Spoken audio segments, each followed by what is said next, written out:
Hello again, housemates! At sa ating unang star for tonight, si Shuvi. This is your moment, kaya naman sana ay nakapag-isip ka na ng mabuti sa iyong gagawing napaka-importanting desisyon. At gusto ko lang ipaalala sa lahat ng ating mga kapamilya housemates na pagpipili ni Shuvi, sana kayo din ay handang magdesisyon dahil lahat kayo ay may tig-isang pagkakataon na tumanggi o mag-decline kung sakaling kayo ang mapipili ni Shuvi. Ibig sabihin, kung tumanggi na kayo kay Shuvi, you only have one chance, so hindi nyo na pwedeng tanggihan ang susunod na housemate na pipili sa inyo. At kung sakasakali naman na lahat kayo ginamit ang inyong one chance na tumanggi kay Shuvi, we will move on sa housemate na nasa susunod na rank. That is rank 3, ikaw yon, Clarice. And that would mean, Shuvi, hindi ka na makakapili at mapapasama ka na sa pagpipilian. Kaya naman, Shuvi, simulan na natin ito. Sabihin mo muna ang iyong dahilan sa iyong pagpili at pagkatapos, banggitin mo na ang pangalan ng iyong pinipiling final duo partner.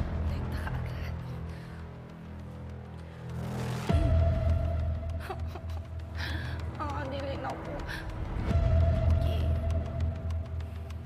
Pinipili ko po ang tao na to dahil isa po siya sa nagbibigay po ng kasiyahan sa bahay na to. And I can't imagine my stay in this house if it weren't for this person. I really want to thank so much about the winning, and I have a lot of considerations. However, for today, I'm gonna follow what's in my heart. And I choose this duo kasi po, tagal na po namin pinag-usapan na maging kaduo. So, ang pinipili ko po maging final kaduo ay si Ate Klang.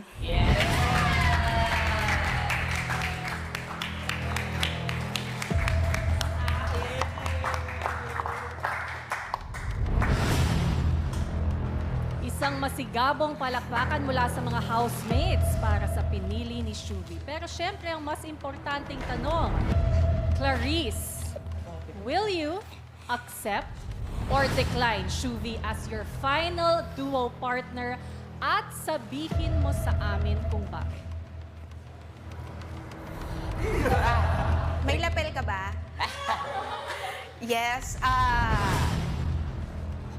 Yung decision ko po, base talaga sa puso ko. And I think it's a unanimous decision. Tinatanggap ko po dahil, Shuvi, ikaw rin talaga gusto ko maging final duo. Alam mo yan. I think this is it para bumawi sa'yo sa pagkakasalba mo sa akin. Sabay kitang isasalba. Lalaman natin yung pangarap mo, pangarap natin. Tuloy-tuloy ang show class. So, love you, show!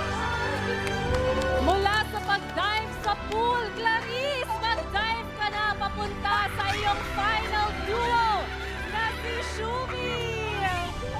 Shuvi and Clarice, it is your turn.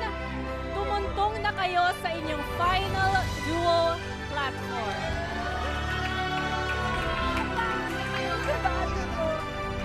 Shuvi at Clarice, maaari nyo na rin patugtungin ang inyong medal.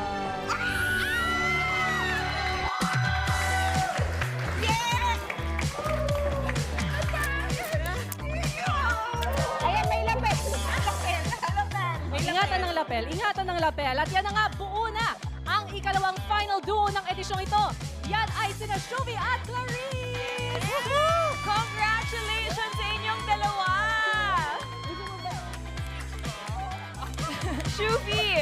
Shuvi, anong masasabi mo na hindi tumanggi si Clarice na makaduo ka?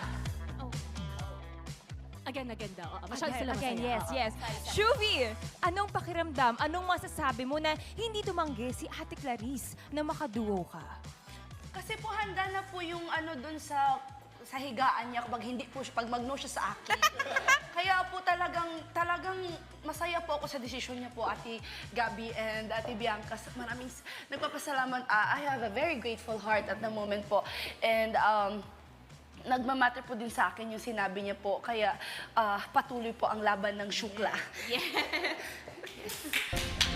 I think it's safe to say no, but we just wanna ask Clarice kung sakasakaling ikaw ang rank 2. Kasi ikaw na susunod na pipili. Kung ikaw ang rank 2, nauna kang pumili. Si Shuvi din ba ang iyong pipiliin na final duo? Yes po. Yes na yes. Si Shuvi pa rin po talaga yung pipiliin ko. Kasi wala naman pong choice. So, Mutual naman pala ang decision. Shuvi po talaga number 1 sa ranking ko yan. So, siya talaga. So, I'm so happy na pareho po kami ng desisyon dahil hindi na ako naghirapan. So, yes. Tuloy natin to. Para sa bayan. Para sa buong Pilipinas po, patuloy po namin ito. Happy Pride! Happy Pride! Yes, mabuhay yung mga bakla! Yes, dapat may bakla. Yes. Yan. Okay. Congratulations sa ating second final duo. At syempre, hindi pa dyan nagtatapos sa mga kaganapan. Magbabalik